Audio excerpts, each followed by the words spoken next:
Thank you, Shazib, for such a concise and clear explanation.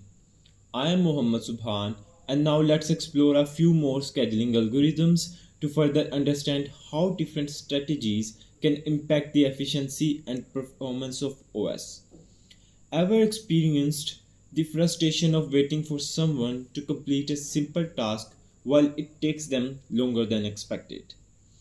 A similar scenario occurs in the world of computing when processes with lower priority end up hogging resources, causing higher priority tasks to wait indefinitely. So, what is the solution then? The solution lies in implementing priority scheduling. Priority scheduling is a technique that allows the operating system to assign priorities to the tasks, and priority scheduling maintains the fairness and efficiency by employing strategies like round robin or first come, first serve to distribute resources evenly among tasks of equal priority. But what is priority factor then? Priority factor is a numerical value assigned to a task indicating its relative importance or urgency compared to other tasks. It can be memory requirements, CPU time requirements, IO burst to CPU burst ratio, or deadline requirement. This priority can be defined by user. Priority scheduling is of two types: preemptive and non-preemptive. In preemptive priority scheduling, a higher priority task can preempt a lower priority task, and a special kind of hardware is needed, like a timer. On the other hand, CPU only releases a process through context switching or termination. Shortest job first is a special case of priority scheduling which works better in batch time processing environment, and the algorithms improve the average waiting time and throughput. Priority factor is determined by the length or the duration of the task. In SGF, the task with the shortest execution time is given the highest priority. This is the implementation of priority scheduling in C++. The code implements priority scheduling using a priority queue. It defines a process struct with ID, priority, and burst time, and a structure compare priority that compares two process for their priority. And a simple vector is created and passed to priority scheduling function. The priority scheduling function takes a vector of processes and initialize a priority queue with the custom priority comparator. It then processes the highest priority process iteratively, executing tasks and updating the burst time. The function reinserts the process if it still needs to be executed. Let's see an example to understand the working of priority scheduling. It is a non-preemptive example where priorities doesn't change with time. Lowest value will be considered as highest priority, and FCFS will be used to solve clashes among same priorities. There are 5 processes, and all processes are at time t0, but P1 to P5 tells the order of arrival. Now, how priority scheduling will schedule these 5 processes? As P1 and P4 have the highest priority but equal priority, so FCFS will be used to solve this clash, and P1 will get the CPU time first and then P4.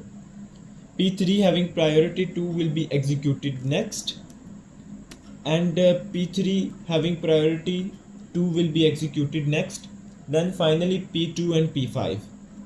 On the right side, the Gantt chart is shown which depicts the execution flow using priority scheduling.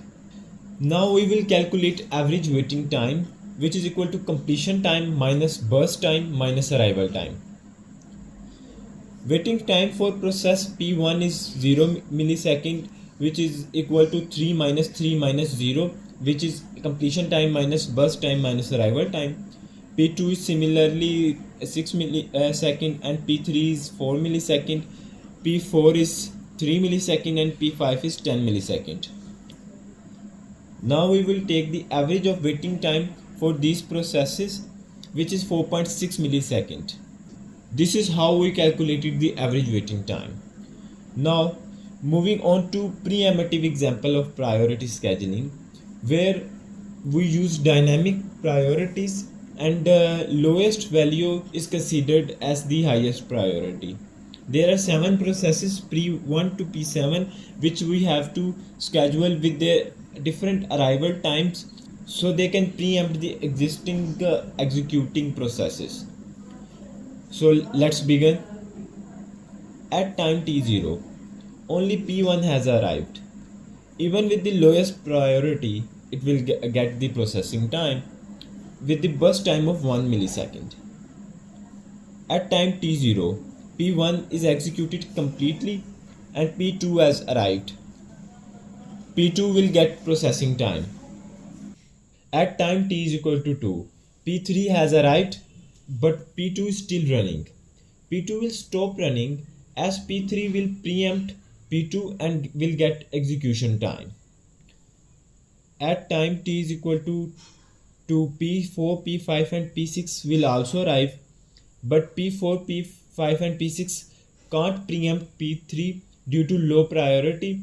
P3 will complete its execution till t is equal to 5. This is Gantt chart till now, which is showing the summary of all details I discussed before.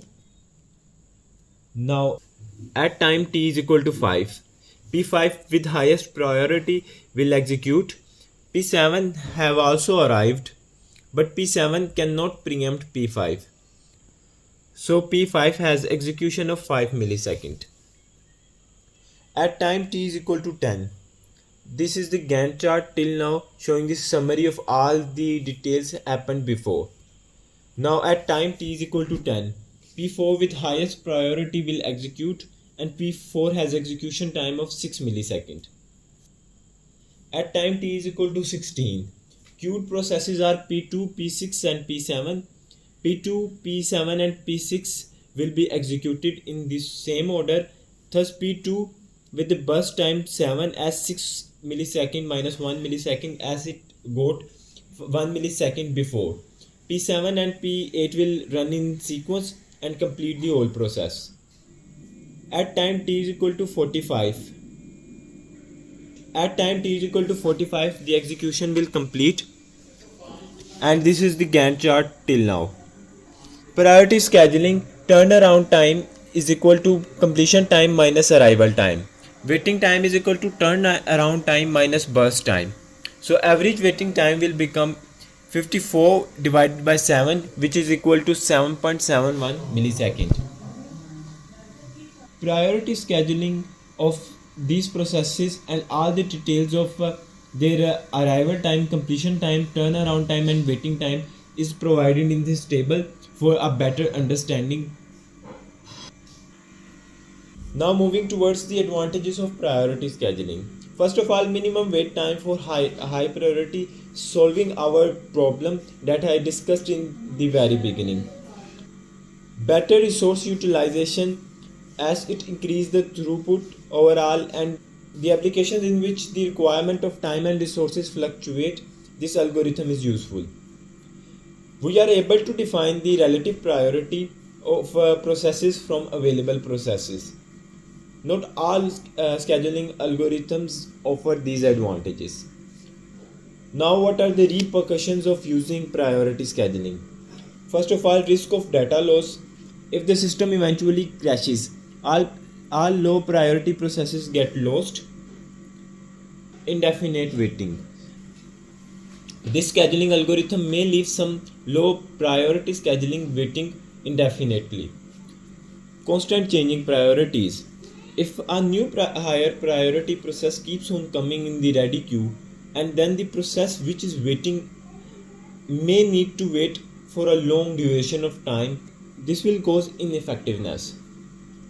Starvation of low priority processes. If a higher priority process take lots of CPU time or keep on coming constantly, then the lower priority process may starve for CPU time and will be postponed for an indefinite time.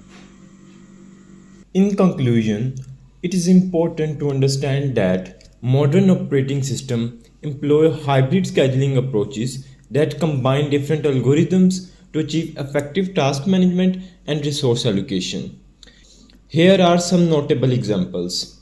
Multi-level feedback queue MLFQ in Apple's iOS. The scheduling algorithm divides process into multiple priority levels or queues, and then each queue operates with different scheduling policy such as round robin or priority scheduling. This approach allows iOS to handle both interactive tasks and background tasks effectively. Completely Fair Scheduler CFS in Linux. CFS aims to provide fair CPU time allocation among processes. It utilizes a red-black data structure to maintain a list of processes and their dynamic priorities. This ensures all processes receive their fair share of CPU resources.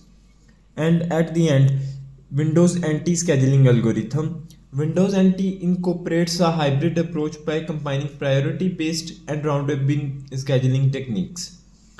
Processes are assigned priorities based on factors such as thread priority, memory requirement, and I/O consideration. And the scheduler uses dynamic priority adjustments and CPU usage history to determine the next process to execute, ensuring a balance between responsiveness and fairness. These examples demonstrate how operating systems leverage hybrid scheduling algorithms to optimize resource utilization, responsiveness, fairness, and overall system performance. By employing a combination of scheduling strategies, operating system can adapt to varying workloads and effectively manage processes in multitasking environment.